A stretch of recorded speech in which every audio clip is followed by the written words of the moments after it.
ಕನ್ನಡ ನಾಡು ಇದು ಕನ್ನಡಿಗರ ನಾಡಿಮಿಡಿತ. ನಮ್ಮ ಸಾಂಪ್ರದಾಯಿಕ ಉಡುಗೆ ತೊಡುಗೆಗಳೆಲ್ಲ ಹೊರಟಿದೆ.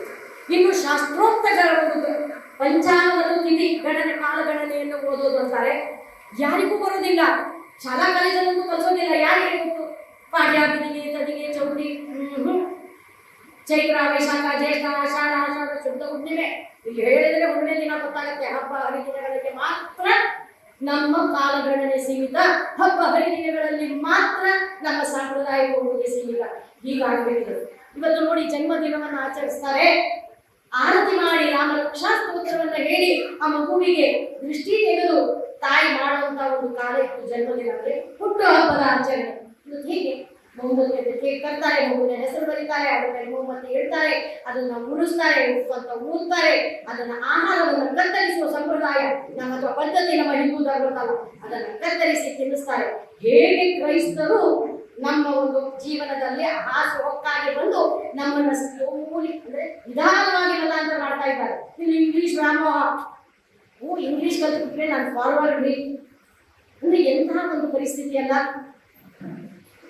ಧರ್ಮ ಶಿಕ್ಷಣವನ್ನು ಕಲಿತು ಇವತ್ತು ವಿದೇಶಿಯರು ಎಷ್ಟೋ ಜನ ನಮ್ಮ ಭಾರತಕ್ಕೆ ಬರ್ತಾ ಇದ್ದಾರೆ. ಹಿಂದೂ ಧರ್ಮದ ಶಿಕ್ಷಣ ಅಂದ್ರೆ ಧರ್ಮ ಶಿಕ್ಷಣವನ್ನು ಕಲಿತಾರೆ, ಧರ್ಮಾಚರಣೆಯನ್ನ ಪಾಲನೆ ಮಾಡಿ ಹಿಂದೂ ಧರ್ಮದ ಪಾಲನೆ ಮಾಡ್ತಾ ಇದ್ದಾರೆ.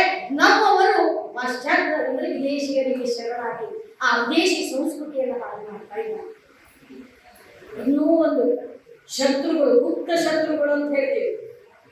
ಯಾಕಂದ್ರೆ ಹಿಂದಿನ ಕಾಲದಲ್ಲಿ ಶತ್ರುಗಳಂದ್ರೆ ಕತ್ತಿ, ಕುರಾಡಿ ಎಲ್ಲ ಖಡ್ಗ ಎಲ್ಲ ತಗೊಂಡು ಬಂದು ಈ ಮೊಘಲರ ದಾಳಿ ಹಾಗೆ ಇರ್ತಿತ್ತು. ಎದುರಿಗೆ ಯುದ್ಧವನ್ನ ಮಾಡಿ ನಮ್ಮ ದೇವಸ್ಥಾನಗಳನ್ನ, ನಮ್ಮ ಸಂಸ್ಕೃತಿಯನ್ನ ನಾಶ ಮಾಡಲಿಕ್ಕೆ, ನಮ್ಮ ಧರ್ಮವನ್ನ ಪ್ರಯತ್ನ ಮಾಡಿದ್ರು. ಆದರೆ ಇವತ್ತು ನಮ್ಮ ಹಿತಶತ್ರುಗಳು ಅಥವಾ ನಿಜವಾದ ಶತ್ರುಗಳನ್ನು ಯಾರೈಕೆ ಅವರು ನಮ್ಮ ಮೇಲೆ ಹಿಂದೆ ಬಂದು ಅವರು ಏನ್ ಮಾಡ್ತಾರೆ, ವೈಚಾರಿಕ ಕ್ರಾಂತಿಯನ್ನು ತರ್ತಾ ಇದ್ದಾರೆ. ನಮ್ಮ ಹಿಂದೂ ಧರ್ಮೀಯರ ಮನಸ್ಸಿನಲ್ಲಿ ಗಣೇಶೋತ್ಸವ ಬಂದ್ರೆ ಎಲ್ಲಿಯೂ ನೀರೆಲ್ಲ ಕೆಟ್ಟು ಹೋಗುತ್ತೆ, ಜಲಮಾಲಿನ್ಯ. ದೀಪಾವಳಿ ಬಂದ್ರೆ ಪಟಾಕಿ ಹೊಡೆದ್ರೆ ಒಂದು ವಾಯು ಮಾಲಿನ್ಯ. ನಾಗರ ಪಂಚಮಿ ಬಂದ್ರೆ ಹಾಲೆಲ್ಲ ಇನ್ನು ವೇಸ್ಟ್, ಯಾವ್ದಾದ್ರು ಗಣಮಕ್ಕಳಿಗೆ ಅನಾಥಾಶ್ರಮ ಕೊಡ್ಬೋದು. ಆದರೆ ಆ ಬಕ್ರೀದ್ ದಿನ ಸಾವಿರಾರು ನಮ್ಮ ಗೃಹ ಸಚಿವರು ಒಂದು ಹೇಳಿಕೆ ಕೊಡ್ತಾರೆ. ಅಂದ್ರೆ ಅರಬ್ ರಾಷ್ಟ್ರಗಳಿಂದ ಕುಂಕುಮ ಕೇಸರಿ 90% ಮಿಕ್ಸ್ ಮಾಡಿದ್ದು ಇಲ್ಲಿ ಬಂದ್ರೆ ನೀವೇನು ಬಹಿಷ್ಕಾರ ಹಾಕಿರೇನು ಕುಂಕುಮವನ್ನ? ಅಲ್ಲಿ ಕುಂಕುಮವನ್ನ ಹೇಗೆ ತಯಾರು ಮಾಡ್ತಾರೆ ಅಥವಾ ಭಾರತ ದೇಶದಲ್ಲಿ ನಮ್ಮ ಕುಂಕುಮವನ್ನ ತಯಾರು ಮಾಡೋದು ಒಂದು ಅಲ್ಪ ವಿವೇಚನೆ ಇವರಿಗಿಲ್ಲ. ಕುಂಕುಮವನ್ನ ತಯಾರು ಮಾಡಲಿಕ್ಕೆ ಅರಿಶಿನ ಮತ್ತು ಒಂದು ಸುಣ್ಣದ ತಿಳಿ ನೀರು ಸಾಕು, ಅದನ್ನು ಗೊತ್ತಿಲ್ಲ ಅವರಿಗೆ. ಕೊಡದೇ ಇರುವವರ ಬಂಧಕರನ್ನ ಅವರ ಜೊತೆಗೆ ವ್ಯವಹಾರ ಮಾಡುವಾಗ ನಾವೆಲ್ಲರೂ ಯೋಚಿಸಬೇಕಾಗಿದೆ. ಯಾಕಂದ್ರೆ ಒಂದು ಹೇಳಿದೆ, ಯಾವಾಗ ಅವನ ಆರ್ಥಿಕ ಬಲ ಕಡಿಮೆ ಆಯಿತು ಆಗ್ತಾರೆ. ಇದು ನಾವೆಲ್ಲರೂ ಗಮನದಲ್ಲಿ ಇಟ್ಟುಕೊಳ್ಬೇಕು. ಇನ್ನು ಈ ಧರ್ಮಾಂಧರ ಒಂದು ಪಿಡುಗಿನಿಂದ ಅಂದ್ರೆ ಬಡ ಹಿಂದೂಗಳನ್ನ ಮತಾಂತರ ಮಾಡ್ತಾ ಇದ್ದಾರೆ ಸೇವೆ ಹೆಸರಿನಲ್ಲಿ.